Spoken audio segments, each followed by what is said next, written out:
नमस्कार दोस्तों, the investors में आपका दिल से बहुत बहुत स्वागत है। दोस्तों, आज का वीडियो बहुत ही इंटरेस्टिंग होने वाला है क्योंकि आज हम बात करने वाले हैं राजकोट की एक ऐसी कंपनी के बारे में जिसका शेयर आज अचानक से स्पॉटलाइट में आ गया है। जी हाँ दोस्तों, हम बात कर रहे हैं रोलेक्स रिंग्स एलटीडी की, जो अभी लगभग 153 रुपए के आसपास ट्रेड कर रहा है। लेकिन सबसे बड़ी बात कि कंपनी के शेयर ने पिछले एक महीने में 40% का आसपास का रिटर्न दिया है। कल भी शेयर में 15% से भी ज्यादा की जबरदस्त तेजी देखने को मिला था, लेकिन आज 5% का गिरावट हुआ है और कल कंपनी ने एक अपडेट भी दिया है। अब असली गेम यहीं से स्टार्ट होता है दोस्तों। क्या ये सिर्फ एक न्यूज़ बेस्ड जंप है या फिर यहाँ से एक बड़ा ब्रेकआउट बन सकता है, और सबसे इंपॉर्टेंट, आगे क्या करना चाहिए। लेकिन हाँ दोस्तों, ये वीडियो सिर्फ एजुकेशनल पर्पस के हिसाब से बनाया गया है। इसमें दी गई जानकारी किसी भी प्रकार का कोई बाय एंड सेल का रिकमेंडेशन नहीं है। इन्वेस्ट करने से पहले अपनी रिसर्च जरूर करें। तो चलिए सबसे पहले बात करते हैं लेटेस्ट अपडेट की। दोस्तों, कंपनी ने ऑफिशियली अनाउंस किया है कि रोलेक्स रिंग्स एलटीडी के बोर्ड ऑफ डायरेक्टर्स एक बड़ा डिसीजन लेने वाले हैं, buyback of equity shares. Buyback का मतलब होता है कंपनी अपने ही शेयर्स मार्केट से वापस खरीदती है। इससे शेयर्स की सप्लाई कम होती है और जनरली इसका पॉजिटिव इम्पैक्ट शेयर प्राइस पर पड़ता है। इसके लिए 23 अप्रैल 2026 को बोर्ड मीटिंग रखी गई है। इसी एक्सपेक्टेशन की वजह से कल स्टॉक में इतना स्ट्रॉन्ग रैली देखने को मिला। लेकिन एक ट्विस्ट अभी भी बाकी है दोस्तों। अभी सिर्फ प्रपोजल कंसिडर हो रहा है, फाइनल डिसीजन अभी आना बाकी है। आज की बोर्ड मीटिंग डिसाइड करेगी कि ये रैली और तेज होगी या यहीं ठंडी पड़ जाएगी। दोस्तों, अगर आपके पास भी हैं रोलेक्स रिंग्स के शेयर तो आज का वीडियो एंड तक जरूर देखना, क्योंकि आगे हम देखेंगे कंपनी के फंडामेंटल्स स्ट्रांग हैं या नहीं, और क्या ये स्टॉक शॉर्ट टर्म हाइप है या लॉन्ग टर्म अपॉर्चुनिटी।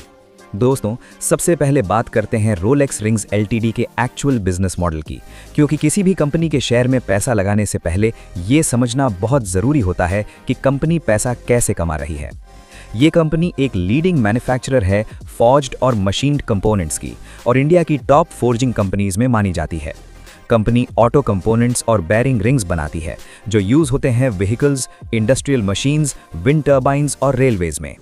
कंपनी को लगभग 42% का रेवेन्यू ऑटो कंपोनेंट्स से आता है और 58% रेवेन्यू बेयरिंग रिंग्स से आता है। यानी कंपनी का बिजनेस डाइवर्सिफाइड है, सिर्फ एक सेक्टर पर डिपेंडेंट नहीं है, जो एक पॉजिटिव साइन माना जाता है। कंपनी अपने प्रोडक्ट्स 15+ कंट्रीज में एक्सपोर्ट करती है। यूरोप, यूएसए जैसे बड़े मार्केट्स में भी इसका स्ट्रॉन्ग प्रेजेंस है।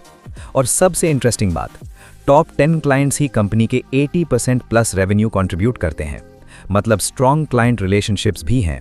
मैन्युफैक्चरिंग की बात करें तो कंपनी के पास राजकोट में 3 प्लांट्स हैं और काफ़ी स्ट्रॉन्ग प्रोडक्शन कैपेसिटी भी अवेलेबल है। दोस्तों, कंपनी सिर्फ प्रेजेंट पर नहीं बल्कि फ्यूचर पर भी फोकस कर रही है। रिन्यूएबल एनर्जी पर काम हो रहा है, कंपनी अपनी कैपेसिटी एक्सपैंड कर रही है और मैनेजमेंट का टारगेट है 20% रेवेन्यू नेक्स्ट 2 ईयर्स में। सबसे इंपॉर्टेंट, कंपनी ईवी और हाइब्रिड सेगमेंट के लिए भी काम कर रही है, जो आने वाले टाइम में एक बड़ा ग्रोथ ड्राइवर बन सकता है। तो ओवरऑल देखा जाए तो बिजनेस स्ट्रांग है, ग्लोबल प्रेजेंस है और फ्यूचर ग्रोथ के लिए क्लियर प्लान भी है। लेकिन दोस्तों, सिर्फ बिजनेस स्ट्रांग होना ही काफ़ी नहीं होता, कंपनी के नंबर्स को भी देखना बहुत ज़रूरी होता है। प्रॉफिट, सेल्स, डेट और वैल्यूएशन स्ट्रांग है या नहीं। तो चलिए अब बात करते हैं कंपनी के फंडामेंटल की, क्योंकि यही डिसाइड करता है कि स्टॉक सिर्फ हाइप है या रियल वैल्यू। कंपनी का मार्केट कैप है 4180 करोड़ का और शेयर अभी 154 रुपए पर ट्रेड कर रहा है। हाई है 176 रुपए का और लो 100 रुपए के आसपास। स्टॉक पीई रेशियो 22 के आसपास है, जबकि इंडस्ट्री पीई 28 है। यानी दोस्तों, स्टॉक थोड़ा अंडर वैल्यूड जोन में दिखता है इंडस्ट्री के कंपैरिजन से। बुक वैल्यू है 42 रुपए का, ROCE 22.8% और ROE 19%। ये दोनों नंबर्स काफी स्ट्रांग हैं, मतलब कंपनी अपने कैपिटल का अच्छा यूज कर रही है। लेकिन यहाँ एक छोटा कंसर्न भी है। सेल्स ग्रोथ -5% जबकि प्रॉफिट ग्रोथ 13% है। यानी कंपनी प्रॉफिट बढ़ा रही है, लेकिन सेल्स में कंसिस्टेंसी थोड़ी वीकनेस दिख रही है। कंपनी के पास रिजर्व्स भी 1138 करोड़ का है और कंपनी पर डेट 0 है, 0.11 करोड़। मतलब कंपनी ऑलमोस्ट डेट फ्री है, जो लॉन्ग टर्म के लिए बहुत स्ट्रॉन्ग सिग्नल होता है। अब बात करते हैं प्रोमोटर्स होल्डिंग की। प्रोमोटर्स के पास 52% होल्डिंग है और उसमें से 5% के आसपास प्लेज भी है।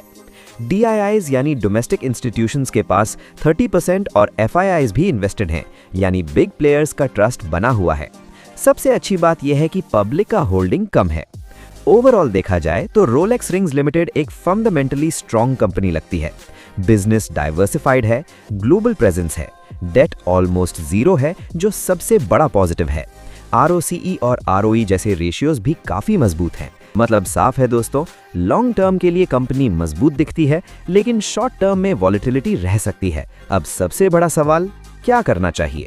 अगर आपके पास पहले से ये स्टॉक है तो पैनिक करने की जरूरत नहीं है, लेकिन 23 अप्रैल का डिसीजन जरूर ट्रैक करें। अगर आप नए इन्वेस्टर हैं तो अभी फोमो में एंट्री लेने से बेहतर है थोड़ा वेट करें, बोर्ड मीटिंग के बाद क्लैरिटी आने दें। और अगर बायबैक अप्रूव हो जाता है तो स्टॉक में शॉर्ट टर्म में और मोमेंटम आ सकता है, लेकिन अगर रिजेक्ट हुआ तो प्रॉफिट बुकिंग भी देखने को मिल सकती है। दोस्तों, आपको क्या लगता है, रोलेक्स रिंग्स लिमिटेड यहां से ब्रेकआउट देगा या सिर्फ एक टेम्पररी रैली है? अपना ओपिनियन कमेंट में जरूर बताना। अगर वीडियो पसंद आया हो तो लाइक करें और चैनल को सब्सक्राइब करना बिल्कुल मत भूलना। मिलते हैं नेक्स्ट वीडियो में एक और पावरफुल स्टॉक एनालिसिस के साथ। तब तक के लिए जय हिंद, वंदे मातरम।